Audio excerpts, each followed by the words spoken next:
Evidentemente que a Secretaria de Saúde tem um nível de complexidade muito grande.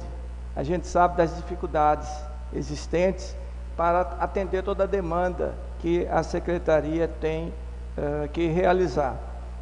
Como membro da Comissão de Saúde, eu vou relatar aqui o que a Comissão de Saúde encontrou em cada item, não todos os itens, o que achou de mais importante. Soninha, você vai anotando, e se você achar pertinente, você responde. Caso contrário, você já elenca, e em setembro a gente vê o que foi que houve de mudança no que a gente vai colocar aqui. Então, a Comissão de Saúde é composta pelo doutor Ronaldo Luz, doutora Fátima Santiago e Kleber Costa. Então, a gente elencou aqui vários itens. Evidentemente que a gente quer parabenizar por tudo que aconteceu de bom, de efetivo, de 100% de meta atingida, né? E aqui eu saliento apenas a vigilância sanitária, mas sei que tem outras situações que merecem o nosso parabéns. Mas não vamos nos prolongar muito. Inicialmente, a gente vê logo de cara uma situação um pouquinho esdrúxula, né? Que é a questão da participação do Estado não atendendo a demanda constitucional, né, de 10% da despesa. Então a gente vê que 95%, como foi relatado aqui, tanto no último quadrimestre de 2019, quanto no primeiro quadrimestre de 2020, a gente vê que o Estado não está atendendo na questão aporte financeiro. Eu não sei se ele está incluindo aí eu coloco para você, as unidades que o Estado, que são de responsabilidade do Estado, será que eles estão computando isso como despesa de saúde, que deveria vir para o município? É um primeiro questionamento que eu deixo para você. A rede de urgência e emergência, são 300 milhões de pessoas que morrem no Brasil, que é o infarto, o AVC, né? E a gente sabe a dificuldade que temos hoje de atender essa demanda. Muitos pacientes no HGE aguardando transferências que não se realizam, né? E a gente tem muita dificuldade de prestar essa assistência. Aí vem a segunda pergunta. As doenças outras, crônicas, como infarto, AVC, câncer, elas foram negligenciadas em todo o país nesse período de pandemia.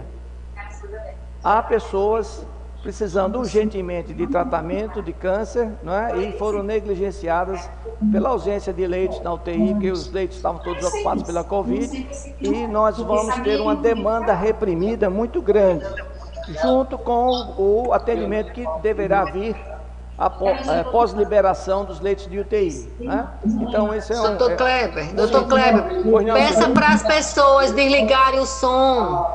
Por favor, algumas pessoas estão com celular, com fone ligado. Tem gente com som ligado, aí a gente não está lhe ouvindo. Por favor, quem está... Desliguem os microfones, por favor, na sua tela do computador. A gente comprou lugar, o telefone de Silvânia está aberto, aí a gente não está ouvindo. Silvânia, quem é Silvânia? Por favor, vocês evitem chegar perto de mim, porque eu estou sem máscara. Bom, continuando. Me perdoem, eu vou ser um pouco longo aqui, mas é a função da Comissão de Saúde. Então, se a gente não colocar nada aqui, o que a comissão fez, na verdade? Então, tudo isso aqui são pontos que a comissão elencou e eu estou passando aqui. Vou passar rapidamente, Soninha, para a gente não demorar muito, e nem eu pretendo fazer uma palestra paralela. Na página 10, os gastos, já falei isso aqui dos gastos, né? Na 19, 133 auditorias realizadas, irregularidades foram encontradas em 53, aí eu não sei o que foi que aconteceu de apuração em relação a essas auditorias, que providências foram tomadas. 22, na página 26, 22 dos indicadores de acesso e efetividade, que são interfederativos, só 10 foram alcançadas. Na página 28, a imunização permanece uma fragilidade da rede assistencial, mas a gente vê que em 2020, no primeiro quadrimestre, vocês obtiveram índices satisfatórios e atingiram a meta. Então, essa aqui já caducou. Na página 29, um baixo desempenho da vigilância epidemiológica, visto que não foram devidamente encerrados todos os casos de notificação compulsória imediata em tempo oportuno. Na página 31, dos 8 indicadores de acesso municipais, evidentemente, 5 atingiram a meta, né? 62%. Páginas 38 e 39, quanto à expansão da rede de serviços do SUS, com construção, ampliação, reforma, aparelhamento, várias ações não foram executadas com várias justificativas. Aí a gente quer saber o que aconteceu, se vai ainda terminar. O que eu pude concluir, que você colocou aqui, que 4 unidades foram reformadas ou construídas, né? Depois você fala sobre isso aí. A licitação para a implantação do CAPS, que é uma unidade tão importante para a gente aqui, CAPS 3, Infanto Juvenil, e da unidade de acolhimento infantil, não houve a licitação.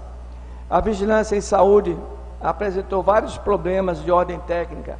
O controle da Aedes aegypti nesse terceiro quadrimestre foi pactuado um ciclo de visita domiciliar com no mínimo 80% dos imóveis cadastrados. Entretanto, foram realizadas apenas 186.420 visitas, das 588 programadas.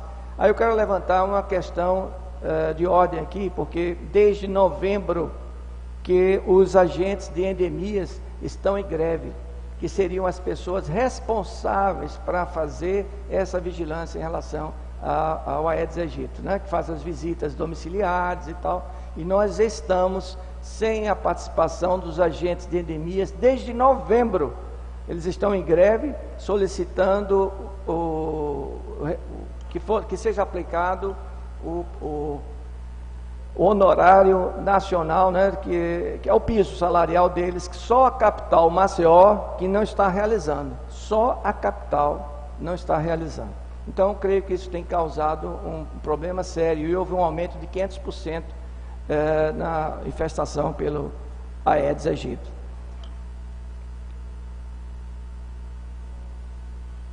No ano 2020, para a gente já avançar um pouquinho, a gente sabe também, isso é uma dificuldade, Soninha, que é de todos. A gente tem um atendimento na média e alta complexidade muito elevada, né, 84,53 no primeiro quadrimestre, e a atenção só apenas com 10%, mais ou menos 10,41%. Você sabe, nós todos sabemos que se a gente tivesse um atendimento na saúde básica perfeito, né, a gente evidentemente economizaria na alta complexidade.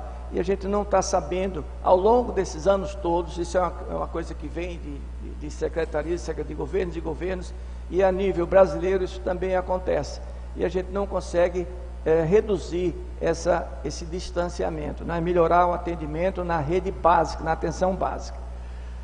Das 131 auditorias realizadas, foram encontradas irregularidades em 61, 47%.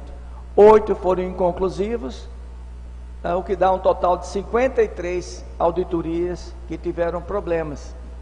Nas páginas 24 e 27, 22 dos indicadores de acesso e efetividade, já falei sobre isso aqui. Dos 5 indicadores de acesso, 3 foram alcançados totalmente e 1 parcialmente, 70%. Tá bom, tá razoável. A rede Cegonha só executou uma ação das 6 programadas. Então, o que foi que houve? O que a gente pode melhorar, né? A intenção nossa aqui, claro, e de todos nós, é a gente verificar o que aconteceu, o que pode melhorar. Não vai aqui nenhuma intenção de crítica pela crítica. É uma análise do que foi, para isso vocês encaminharam para a gente, e a gente está no exercício funcional aqui. A Coordenação Geral da Auditoria em Saúde informa da necessidade de contratação de mais servidores para o setor, visto que as demandas de análises judiciais são crescentes. Aí a gente entra num outro problema aqui, que é a questão da judicialização. E que, evidentemente, os promotores estão no papel deles, de garantir o acesso à saúde da população. Acesso este que a Secretaria aqui e a Alhures não tem conseguido atender a demanda da população. Mas que isso agride a integralidade do SUS, né? Um dos pilares basilares do SUS. Então, aquele que tiver condição de apelar para um advogado vai ter acesso, e os outros que não têm, não terão acesso. Então, fica descaracterizada a função do SUS.